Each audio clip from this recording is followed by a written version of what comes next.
Well, now here's a hot take for you. The overwhelming majority of voice actors will never go full-time. I don't say that to be mean. I don't say that because they lack talent. I say it because they refuse to treat VO like a business. Look, if you're still measuring success in this business by the sheer number of auditions you send or the number of compliments you get on your demo, you're doing it wrong. The real winners in voiceover know their numbers. They know exactly what's working and what's not and when and how to pivot for profit. Question is, are you ready to join them? Now, here's when everything changed for me. I was a few years into my VO journey, and I was still juggling a day job and getting VO gigs on the side. But the old inbox was nothing but a pile of, thanks but no thanks emails. And I was working like a nutcase, but my bank account didn't show it. So one night, after another sort of sad week, it dawned on me that I had no clue what was actually moving the needle and what wasn't. Was it my marketing? Was it my auditioning? Was it my rates? I was flying blind and deaf. But that's when I made a choice. I made a decision. I was going to start tracking everything. And not just auditioning and bookings, but everything that would tell me how I was spending my time and my money and what I was getting back for that. And yeah, it was a little tedious at first, but within a few weeks, I started seeing patterns I had never noticed before. And I was able to stop wasting time on stuff that was low yield and start doubling down on the stuff that worked. Here's the odd thing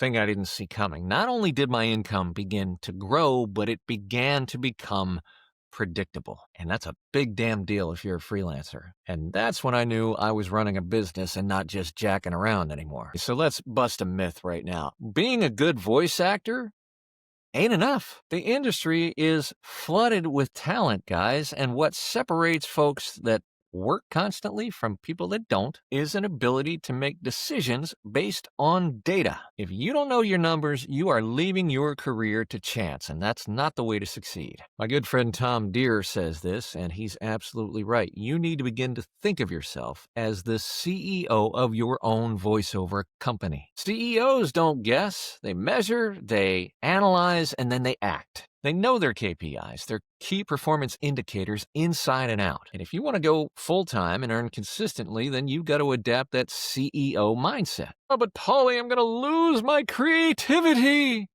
No, you're not. It's not about losing your creativity. It's about giving your talent and your creativity the business engine it needs to thrive. All right, so what are the core metrics that you should be tracking and following and analyzing to help grow your voiceover business? Number one, and you may have heard of this one, you may not, your audition-to-booking ratio. That's the percentage of auditions that result in bookings. You want to do the math? It's book jobs divided by auditions. And this, out of all your KPIs, is probably the most indicative of your level of training, your effectiveness as a voice actor and as an auditioner. If you're auditioning 100 times and you're only booking maybe not at all or once, something's probably off. Probably your reads and therefore probably your amount of training, your level of training. But it could also be your demo or your targeting. Now, how do you track this audition-to-booking ratio? Well, you start yourself a spreadsheet, or better yet, I've already made one for you. It tracks this and all the other KPIs we'll talk about. You can get that in the link in the description and show notes below. For every audition, you log the date, the client, the platform, and the outcome. Did you book it or not? Every month, recalculate your ratio. So what's the sweet spot? Depends on who you talk to. Top talent are booking 7 to 10% of their auditions. Regular lunch pail, non-elite talent, maybe 3 to 5%, maybe a little bit higher. If you're below that, start analyzing your auditions. Are you submitting for the right jobs even? Is your audio quality fakakta? Are you trained well enough to be competitive? That's usually the crux of the problem. Number 2, revenue by source. Shout out to Troy Holden. I know he tracks this one like a hawk. This is essentially where your income is coming from. Is it pay-to-plays? Is it direct clients? Is it referrals? Is it from your agents? Why track it? Because not all sources are created equal. Some are high yield, low effort. Some are low yield, high effort. How do you track it? Well, you just set up your categories, 4, 5, 6, whatever sources of income that you have, and you ascribe every job that you get to one of those categories. What do you do with that information? Well, every so often, every month, 2, maybe even 3. Take a look at it, analyze what your best sources of income. If 80% of your income is coming from 20% of your best clients, then you better be nurturing the shit out of those relationships. Number 3, your marketing ROI, your return on investment. This is what you're getting back for all the time and money you're spending on social media, any paid ads you may be doing, your cold marketing, your email, whatever it might be. Marketing is not about being everywhere because it's impossible to be everywhere. So you have to look at where your effort and time and money is going and what you're getting back in a particular channel. You track it by logging your time and money for each channel and the revenue that that time and money generates. If you want the math formula, it's revenue minus cost divided by cost. How do you use it? You cut what doesn't work. If you're spending hours on whatever platform, Instagram, TikTok, whatever, and you're not getting any leads from that, then it's time to put that time and money and effort into something else. Number 4, your client retention rate. This is simply the percentage of all your clients that hire you more than once. Repeat clients are worth their weight in platinum. They're the backbone of every successful VO business. And they cost up to 7 times less to get more work out of than it does to get them on board the first time. Track every client and make a note when they come back for that second or third or fourth job, and recalculate that retention rate every 6 months or so. Now, how do you move the needle with that number? Follow up after every single job, a warm, sincere thank you, however you prefer to do that, whether it's an email, whether it's a small gift card, whether it's through the mail, whatever. Make sure you say thank you and make sure that client knows you're grateful to work with them. Number 5, your average job value. This is simply your revenue at the end of the year divided by how many jobs you did. The lower your average job value, the harder you're going to have to work to hit your revenue goals, no matter what they are. Are there benchmarks here? Yeah, but the problem is they differ for every genre. The point is, you take a look at your average job value every 6 months or so and decide, do I need to raise my rates to still be competitive, yet still maximize my revenue? Number 6, time spent per booking. Simply, how much time do you spend on every job? And that means from the time you get the audition notice till the time that you send the invoice. How to track it? Again, you can use the spreadsheet I'm going to provide you in the link and show notes, but you log every hour and minute you spend on a particular job. And then you figure out where you can save yourself some time and therefore make more money. Maybe it's working with an audio engineer like Jordan Reynolds or Tim Tippett or George the Tech to build you a nice post stack so that you're not doing the same repetitive stuff for every job and losing time.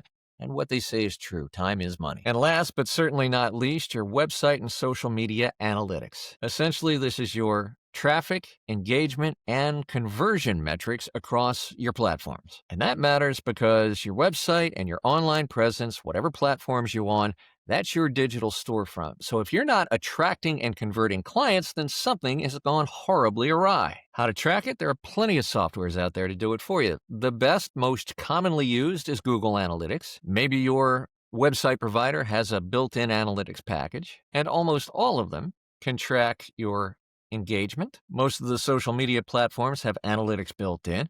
Track your followers, your engagement, your conversions, and your inquiries from social media platforms. Now, what do you do with this data? Well, for instance, you can start using your conversion data to test different calls to action to see what works best for you. All right, so what's the infrastructure look like? How do you set all this up? First, you don't need super fancy tools. I made a basic spreadsheet template for you, which again, you can get in the show notes and description. Or you can make your own, or you can use something like Airtable or Notion if you're into that. Step 2, you got to decide what to track. I think I've given you the standouts here, the KPIs that you're going to want to use. Step 3, yes, James Clear, make it a habit. Make sure you're consistent and regular with it, because if not, what's the point? Treat it like a client job, make it non-negotiable. And step 4, this tracking is only going to do you any damn good if you occasionally review it and adjust your actions. At the end of the month, at the end of the quarter, review your numbers. What's working? What's not? Throw out the stuff that's not, double down on the stuff that is. Now look, I understand.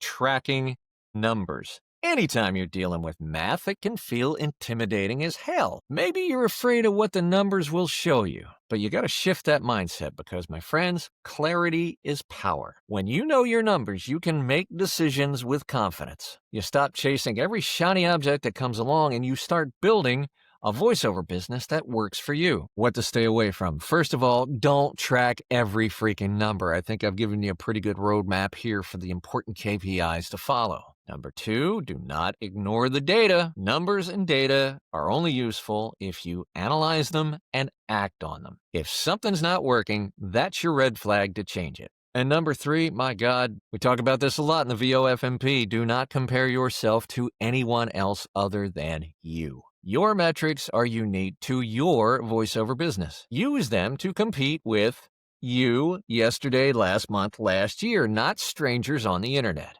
Now, if you're serious about leveling up, whether that's going full-time or going from full-time here to full-time there, consider VoiceOver Business Training. A good VO training program will help you not only identify the right metrics and set achievable and smart and actionable goals, but they will hold you accountable, and that is a very big deal. And they will show you how to turn that data into action and that action into revenue. So if you want to level up, you gotta stop flying blind, and not looking at your data is doing just that. Start tracking your data today so you can start making better decisions today. Start focusing your efforts today and building the damn voiceover business of your dreams. Know your numbers. The data doesn't lie, and neither do results. Now, if you want to go deeper, you can check out all of our coaching programs at vopro.pro/workwithme. That's vopro.pro/workwithme. And if you learned anything from this video, if you got value from it, and you think it might bring value to other voice actors, then by all means, please share it with them through social media, through email, however you prefer. The more we put good information out there, share strategies that work, exchange information and ideas, the better, stronger industry we're going to have for everybody, and the better VO practices we'll have as individuals. Thanks so much, and we'll see you again very, very soon.